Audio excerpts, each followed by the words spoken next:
ஓம் ஜெய் ஸ்ரீரமணாய. பகவான் ஸ்ரீரமண மகரிஷி பக்திஞான இயக்கத்தின் ஆன்மீக அன்பர்கள் அனைவர்களுக்கும் எங்களை மனமார்ந்த இனிய காலை வணக்கம். இன்று ஜூன் 23 திங்கட்கிழமை உடல் இன்பம் ஒழித்திடுக என்ற தலைப்பில் இன்று நாம் தியானிக்க இருக்கிறோம். உடம்பு அழியக்கூடியது. அழியும் உடலை ஆன்மா என்று எண்ணும் தேகாத்ம பாவத்தை விட வேண்டும். தேக சுகத்தில் காட்டும் அக்கறையை ஒழிக்க வேண்டும். என்றும் அழிவில்லாத ஆத்ம சுகத்தை தேட வேண்டும். ஆன்ம சாதகன் ஒருவன் ஆன்மாவை தேடும் அதே வேளையில் தேக சுகத்தில் அதிக அக்கறை காட்டக்கூடாது. அது மிகவும் ஆபத்தான ஒரு செயலாகும்.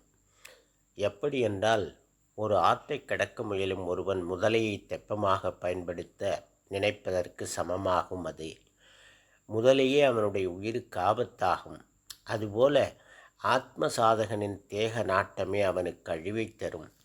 பகவான் ரமணர் இதை உள்ளது 40 அனுபந்த பாடலில் உபதேசிக்கிறார்.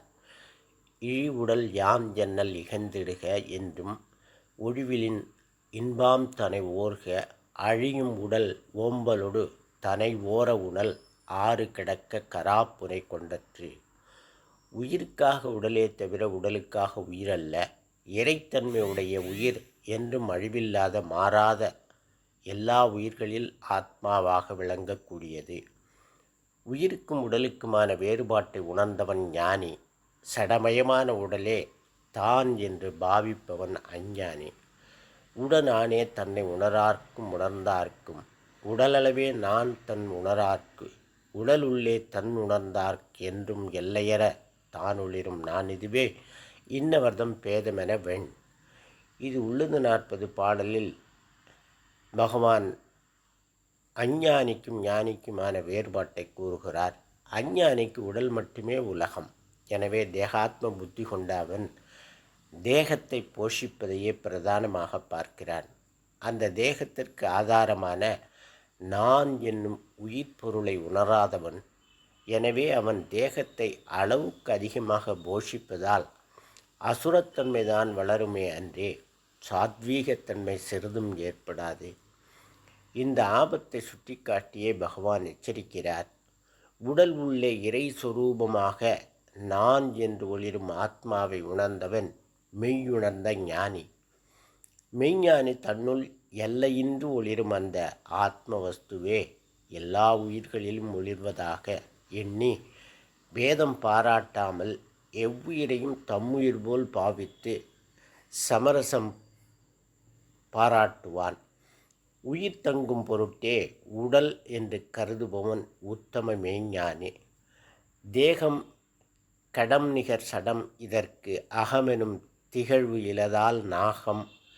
உடலம் சடலமில் துயிலினில் தினமுறும் நமது இயலால் கோகங்கரன் எவன் உளன் உணர்ந்து உலக்குகை உள்ளே சோகம் ஸ்புரண அருணகிரி சிவபு சுயம் ஒளிர்வான். இந்த தேகம் கடம் மண் பானை போன்றது. இதற்கு நான் என்னும் விளக்கம் இல்லாததாலும் இந்த தேகமில்லாத தூக்கத்தில் தினமும் இருக்கின்ற நமது இயற்கையான சுபாவத்தாலும் இது ஆன்மா அல்ல.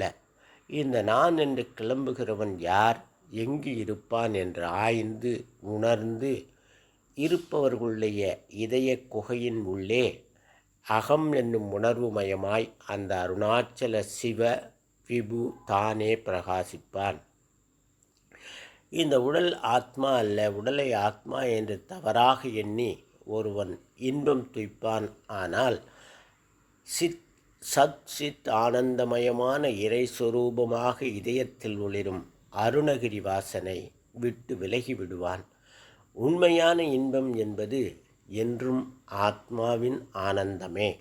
எனவேதான் பகவான் போலியாக ஏமாற்றும் உடல் இன்பம் நீக்குவாயாக என்று உபதேசிக்கிறார்.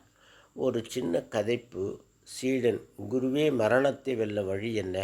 குரு, உன்னையே நீ வெல்வாயாக. அதுவே அதற்கு வழி.